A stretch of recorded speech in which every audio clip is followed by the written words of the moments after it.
చూడండి, ఇక్కడ దావీదు రాసిన కీర్తనలో ఒక మాట అంటున్నాడు, తన యందు భయభక్తులు గల వారి కోరిక ఆయన నెరవేర్చును, వారి మొర ఆలకించి వారిని రక్షించును.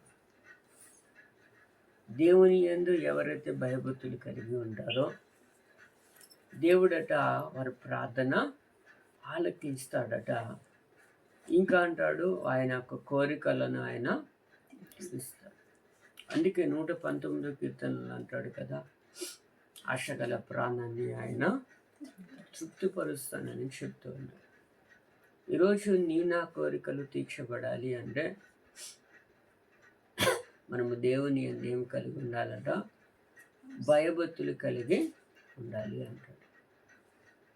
కీర్తనలోనే ఇంకొక మాట అంటాడు, యెహోవాయందు భయభక్తులు కలిగిన వాళ్ళు ఇలాగూ ఆస్వాదించబడతారు, వారి యొక్క చేతుల కష్టజీతము వారు అనుభవిస్తారు అని చెప్తున్నాడు. ఈరోజు నువ్వైనా నేనైనా దేవుని సన్నిధిలో ఎలా ఉండాలి అంటే భయభక్తులు కలిగి ఉండటం నేర్చుకోవాలి. చాలామంది ప్రసంగిలో అంటాడు, భయమును విడిచి పాపము చేస్తున్నారు అని చెప్తున్నాడు. ఈరోజు చాలామంది దేవుని వాక్యం వింటారు, ప్రార్థన చేస్తారు, కానీ వారి హృదయాల్లో ఏముండదంట, భయం అనేది ఉండదు. భయం లేకపోవటం వల్లనే పాపానికి అవకాశాన్ని ఇస్తూ ఉన్నారు. అందుకే మత్తయి సువార్తలో అంటాడు, ఆత్మను దేహమును నరకములో నశింప చేయగలిగిన వానికి మిక్కిలి భయపడండి. చూడండి, మనం ఎవరికి భయపడాలంటే దేవునికి మాత్రమే భయపడాలి. అప్పుడే మన కోరికలు ఆయన ఏం చేయగలుగుతాడంట, తీర్చగలుగుతాడు. మనం దేవుని యందు భయభక్తులు లేకుండా దేవుడు నా యొక్క కోరిక తీర్చట్లేదని చాలామంది సులుకనగా మాట్లాడుతూ ఉంటారు.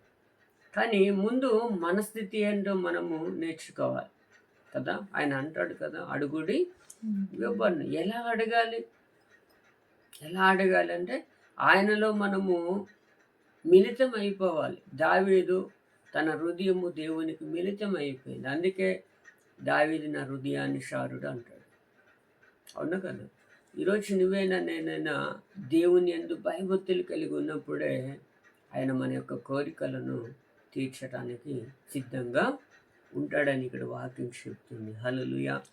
యోహాను సువార్తకు మాట అంటాడు చూడండి, 15వ అధ్యాయము 7వ వచనములో అంటాడు, నా యందును మీరును మీ యందు నా మాటలు నిలిచి ఉన్న యెడల మీకేది ఇష్టమో అడుగుడి, అది అప్పుడు మీకు అది అనుగ్రహింపబడుతుంది. ఏం చెప్తున్నాడు, నా యందు మీరు మీ యందు నా మాటలు అంటే దేవుడు నీవు ఒకటైపోవాలి. నిలిచిపోయినప్పుడు ఏం చేస్తాడట, మీకు ఏది ఇష్టమైతే అది దేవుడు ఇస్తాడట. ఎప్పుడు దేవునితో మనకు అంట కట్టబడే స్థితి ఉన్నప్పుడు. అందుకంటాడు కదా, నిజమైన ద్రాక్ష వల్లిని నేను, తీగలు మీరు. ఏదైతే అంటు కట్టబడలేదో అది తీసేసి ఏమైపోతుంది, అగ్నిలో పడేస్తానంట. ఇక్కడ ఏం చెప్తున్నాడంటే, నా యందు మీరు మీ యందు నా మాటలు నిలిచి ఉంటే ఏది ఇస్తామో అది నేను ఇస్తాను అని చెప్తున్నాడు. హల్లెలూయా. ఈరోజు మన స్థితి అలా ఉండాలి, దేవుని యందు భయభక్తులు కలిగి ఉండాలి. అప్పుడే దేవునితో మనం అంటకట్టబడే జీవితాన్ని కలిగి ఉండగలుగుతాం. కానీ మనం ఎలా ఉంటామంటే పైకి భక్తి గల వారిగా ఉంటాము, కానీ దేవునితో నిజమైన భక్తి కలిగి ఉండవు. పై రూపమే మాత్రమే. ఈ లోకములో ఉన్న క్రైస్తవులు అందరూ ఎలా ఉన్నారు, దేవుని బిడ్డలు ఎలా ఉంటున్నారంటే మట్టి గోడకు గచ్చిపూత వేసిన స్థితి. ఈరోజు నువ్వు నేను అలా ఉండకూడదు. ఎలా ఉండాలి, నిజముగా దేవుని యందు భయభక్తులు కలిగి మనం ఉండటం నేర్చుకోవాలని లేఖనం చెప్తుంది. అప్పుడే నువ్వు ఏది అడిగినా ఆయన ధారాళంగా ఇస్తాడట. హల్లెలూయా. ఈరోజు ధారాళంగా మనం పొందలేకపోతున్నాము అంటే మనలో ఏమి కొరతగా ఉందో మనకు మనమే, ఏది లోపంగా ఉందో మనకు మనం ఏం చేసుకోవాలి, పరీక్ష చేసుకోవాలి. ఇంకా చూస్తున్నట్లయితే కీర్తనల్లోనే 37వ కీర్తన 4వ వచనంలో అంటాడు కదా, యెహోవా యెహోవాను బట్టి సంతోషించుము, అప్పుడు నీ హృదయవాంఛ తీర్చబడుతుంది. ఎవరి యందు సంతోషించాలట? మన హృదయ వాంఛలు, మన కోరికలు తీర్చబడాలంటే మనము దేవుని యందు సంతోషించాలి. ఎప్పుడు సంతోషించగలము అంటే ఆయన యందు భయభక్తులు కలిగి ఉన్నప్పుడు, ఆయనలో మనం ఐక్యమైపోయినప్పుడే, ఆయనలో మిళితమైపోవాలంట. హల్లెలూయా. ఆయనకు సొంతమైపోవాలి. నీవు నేను సొంతమైనప్పుడే ఆయన మన కోరికలన్నీ తీర్చగలుగుతాడు. అందుకే కీర్తనలో ఇంకొక మాట అంటాడు, నీ కోరికను సిద్ధింపచేసి నీ ఆలోచన యావత్తు నేను సఫలపరుస్తాను. ఎప్పుడు అంటే ఆయన యందు భయభక్తులు కలిగి నువ్వు నేను బ్రతుకుతూ ఉన్నప్పుడు మన జీవితాన్ని దేవునికి సమర్పణ చేయాలి. హల్లెలూయా. మరి ఈరోజు నువ్వు నేను నిజంగా దేవుని యందు భయభక్తులు కలిగి ఉండగలుగుతున్నామా అనేది మనం ఏం చేసుకోవాలి? జ్ఞాపకం చేసుకోవాలి. ఇంకా అలా చూస్తున్నట్లయితే ఇంకొక మాట అంటాడు చూడండి, సామెతల గ్రంథంలో ఒక మాట చెప్తున్నాడు. 15వ అధ్యాయము, సామెతల గ్రంథము 15వ అధ్యాయము 29వ వచనంలో ఒక మాట అంటున్నాడు చూడండి, భక్తిహీనులకు యెహోవా దూరస్తుడు. చూడండి ఇక్కడ ఏమంటున్నాడు? భక్తిహీనులకు, భక్తిపరులకు కాదట. భక్తిపరులకు దేవుడు దగ్గరగానే ఉంటాడు. భక్తిహీనులకు దేవుడు ఎలా ఉన్నాడట? దూరస్తుడు. నీతిమంతుల ప్రార్థన ఆయన ఏం చేస్తున్నాడు? అంగీకరిస్తాడు. చూడండి, ఎవరైతే దేవుని యందు భయభక్తులు కలిగి ప్రార్థన చేస్తారు, వారి ప్రార్థన దేవుడు ఏం చేస్తాడు? అంగీకరిస్తాడు. అవునా కదా? మరి ఇది లూకాసు వార్తలో చూసినప్పుడు అక్కడ ఇద్దరు ప్రార్థన చేయడానికి వెళ్ళారు, పరిసయుడు, సుంకరి. కానీ పరిసయుడు ప్రార్థన చేస్తున్నాడు, భయం లేని ప్రార్థన. కానీ సుంకరి ఏం చెప్తున్నాడు? దూరముగా నిలబడి, అయ్యా నీ తట్టు కన్నులెత్తుటకు నేను యోగ్యుడను కాదయ్యా అని చెప్తున్నాడు. అంటే చూడండి, ఇద్దరు ప్రార్థనలు, అందరూ ప్రార్థన చేస్తున్నారు కదా, కానీ వీళ్ళిద్దరు చేసే ప్రార్థనలో వ్యత్యాసం ఉంది. అందరూ ప్రార్థన చేస్తాం, కానీ మన యొక్క ప్రార్థన దేవుడు ఆలకిస్తున్నాడు అనేది కావాలి. ప్రార్థన అందరూ చేస్తారు కదా, కానీ మన ప్రార్థన దేవుని సన్నిధికి వెళుతుందా అనేది కావాలి. దావీదు అంటాడు, నా ప్రార్థన నీకు ఇంపైన ధూపవేదికగా అంటాడు. అవునా? మన ప్రార్థన ఎలా వెళ్ళాలి దేవునికంటే? ఇంపైన ధూపవేదికగా వెళ్ళాలి. అలా వెళ్ళాలి అంటే మనము దేవుని యందు ఏం కలిగి ఉండాలి? భయభక్తులు కలిగి ఉండటం నేర్చుకోవాలి. మరి ఈరోజు నువ్వు నేను ఆ స్థితి ఉందా? నిజంగా మనం దేవుణ్ణి నమ్ముతున్నాం, కానీ ఒకటి ఉంటే ఒకటి ఉండదు. భయం ఉంటే భక్తి ఉండదు, భక్తి ఉంటే భయం ఉండదు. రెండు ఉంటే స్థితి అసలే బాగోదు. కొంతమందికి ఏమొచ్చేస్తుంది? దేవుడు కార్యాలు చేయటం ప్రారంభిస్తే ఏమవుతుంది? దేవుణ్ణే మరిచేవారుగా ఉండి నేనే దేవుణ్ణి ప్రకటన చేసుకునే వాళ్ళుగా మారిపోతున్నారు చాలా మంది. అవునా కదా? హల్లెలూయా. మరి ఈరోజు నువ్వైనా నేనైనా దేవునితో అంట కట్టబడాలి అంటే ఆయన ఏం కలిగి ఉండాలి? భయభక్తులు కలిగి ఉంటే అప్పుడు మన కోరికలు ఆయన ఏం చేయగలుగుతాడు? తీర్చగలుగుతాడని వాక్యం చెప్తుంది. ఇంకా చూస్తున్నట్లయితే యోహాను సువార్త 16వ అధ్యాయము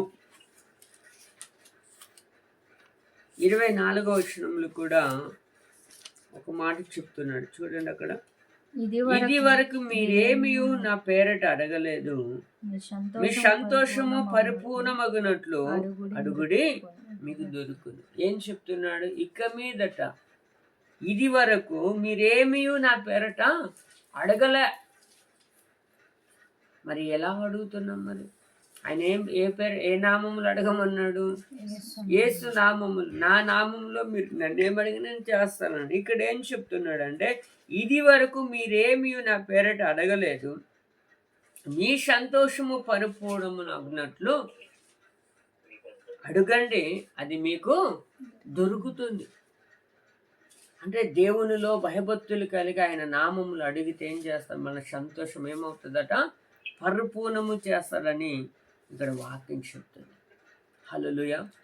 ఇంకా ఒక మాట చూస్తున్నట్లయితే 91వ కీర్తన 15వ వచనములు కూడా ఒక మాట అంటాడు. అక్కడ ఏమిటంటే చూడ, అతడు నన్ను ప్రేమించుచున్నాడు కనుక నేను అతనిని తప్పించేదను అంటాడు. అతడు నాకు మొర్ర పెట్టగా నేను అతనికి ఉత్తరం చూడండి, అతడు నాకు మొర్ర పెట్టగా నేను అతనికి ఉత్తరం ఇచ్చేదను, శ్రమలో నేను అతనికి తోడైండేదను, అతన్ని విడిపించి అతన్ని గొప్ప చేసేదను అంటాడు. ఆ పైన అంటున్నాడు, అతడు నన్ను ప్రేమించుచున్నాడు గనుక నేను అతనిని తప్పించదను, అతడు నా నామం నెరిగిన వాడు గనుక నేను అతన్ని ఏం చేస్తాను, ఘనపరుస్తాను. ఎవరు ప్రేమించగలరు అంటే దేవుని యందు భయభక్తులు కలిగిన వాళ్ళు మాత్రమే ప్రేమించగలరు. అవునా కదా? హల్లెలూయా. నిజంగా దేవుని యందు భయము ఈరోజు నీకు నాకుందా? అసలు ఎవరు ఎలా ప్రేమించగలరు అంటే, ఎవరైతే దేవుని మాట వింటారో వాళ్ళే దేవుని ప్రేమించిన వాళ్ళు అవుతారు. ఇక్కడ అదే చెప్తున్నా, అతడు నన్ను ప్రేమించుచున్నాడు గనుక నేను అతన్ని ఏం చేస్తాను, తప్పిస్తాను. మరి ఈరోజు నేను ఎలా ఉన్నా? నిజంగా దేవుని యందు భయభక్తులు అనేది నీకు నాకు ఉందా? ఒకసారి జ్ఞాపకం చేసుకుందాం. ఇంకా అలా చూసినట్లయితే 34వ కీర్తనలో కూడా ఒక మాట అంటాడు చూడండి. 34వ కీర్తన 17వ వచనం కూడా అంటాడు, నీతిమంతులు మొర్రపెట్టగా యెహోవా ఆలకించును, వారి శ్రమలన్నిటిలో నుండి వారిని విడిపించును అంటున్నాడు. చూడండి, దేవుని యందు భయభక్తులు గల వారి యొక్క ప్రార్థన దేవుడు ఏం చేస్తాడట, ఆలకిస్తాడట, వారికి జవాబుని ఇస్తాడట. ఆ శ్రమలో నుండి ఆయన ఏం చేస్తాడట, విడుదల ఇస్తాడని ఇక్కడ వాక్యము చెప్తుంది. హల్లెలూయా. మరి ఈరోజు నేను ఎలా ఉన్నా? నిజంగా దేవుని యందు భయభక్తులతో మనం ప్రార్థన చేయగలుగుతున్నామా? ఒకవేళ చేస్తున్నట్లయితే దేవుడు ఏం చేస్తాడు, ఆ ప్రార్థనకు సమాధానం ఇస్తాడంట. అదే కీర్తన 37 కీర్తన 19వ వచనంలో కూడా మాట అంటున్నాడు చూడండి, ఆపత్తి కాలమందు వారు సిగ్గునందుదురు, కరువు దినంలో వారు తృప్తి పొందుదురు. ఎవరు అంటే దేవుని యందు భయభక్తులు కలిగిన వారు ఏం చేస్తారట, ఆపద వచ్చిన వారికి ఏం కలగదు, సిగ్గునొందరట. ఏనొందరు?